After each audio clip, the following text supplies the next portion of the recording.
खुलुमबाय आंनि मुङा मुस्रि हेमन्त बसुमतारी बे समाव फोसावनो लानाय जादों अल आसाम लटारि डिलार्स एसोसिएशननि दालाइ आफाद बिटिसि लटारि डिलार्स एसोसिएशननि गाहाय नेहाथारि मुथुरा ब्रह्म बिथाङा इउपिपिएलआव हाबनानै मा बुंदों फै जों खोनासंनि।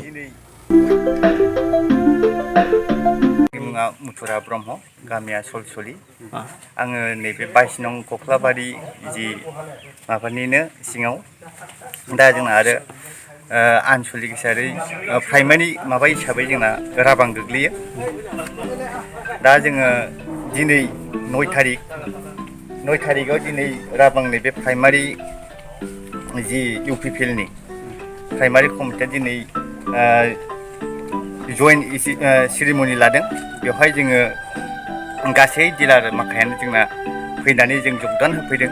मा खारनाव जोङो दिनै 17 बोसोर बिपिएफआ सालायनाय सरकार सालायनाय समावबो जोंनि डिलार एजेन्टफ्रा जेबो सुबिदा मोनाखै आरो बिथांमोनहा जोंखौ जेबो नायसनाखै। बिनि थाखायनो जोंनि किसु डिलार एजेन्ट माखाया दुखु मोनदों आरो फारसेथिं किसु बेबायदि दुर्निति बा फैसा जादों माबादों होनजानाय पार्टिखौ जोंनि डिलार एजेन्ट बा लटारि फानग्रा एजेन्टफ्रा मोजां मोनाखै। जोंनो लुगैदों दिनै गोदान सरकार जों बिटिसिखौ दिनै माब्रैहाय मोजाङै सोलिलांनो हायो।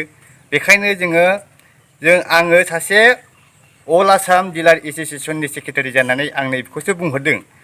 माने जोंनो गोदान सरकार नांगौ। बे गोदान सरकारा रायजो राजानि मोजां खामानि मावलाङो आरो गोरिब गुन्द्राखौ बोरैहाय थिखांनानै गोजौआव डेभेलप खालामनो हायो बेखौसो जोङो आसा खालामबाय दङ।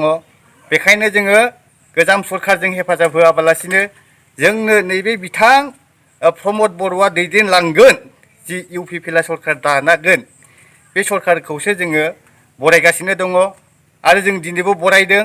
आरो जोङो दिनै अल बिटिडिआव जेसेबां डिलार एजेन्ट बिथांमोनहा प्रमद बर' दैदेननाय इउपिपिएलखौनो हेफाजाब होनानै जोङो थांखि लाखादों।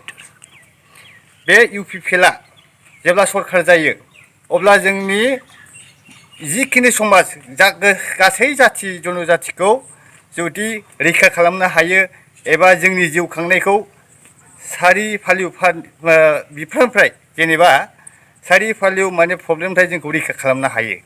लामा सामा आरो जिहेतु जोंनि आंखालफोरखौ सुफुंनो हायो बेखौ जोङो दिनै आसा खालामदों।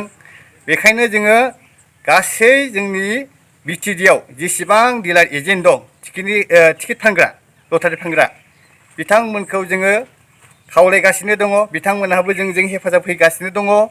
जोंनो हुस्थ' सरकार नांगौ।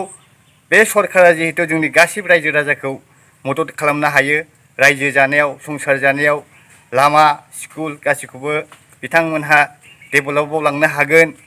मोजां जेनेबा मेडिकेलफोरखौ लाबोनानै गायसनफैगोन मोजां स्कुलफोरखौ मोजाङै नायलांगोन होननानै जोङो आसा खालामबाय दङ। बेखायनो जों इउपिपिएल सरकारखौ दिनै डिलार एजेन्ट माखाया खौसे जानानै जोङो हेफाजाब होदों आरो बे असिलाखौ लानानैनो दिनै जोंनि बिटिडिआव जेसेबां डिलार एजेन्ट दं बिथांमोनहा खौसे जाबोदों आरो बिथांमोनहा दिनै इउपिपिएलनि जानानै जेरावबो गामि गामि हाबनानै खामानि मावनो आखायाव लादों। बिथाङा मा बुंखो नोंथांमोना खोनानो मोनबाय। दिनै एसेनोसै गोजोन्थों अनित बिबिसि।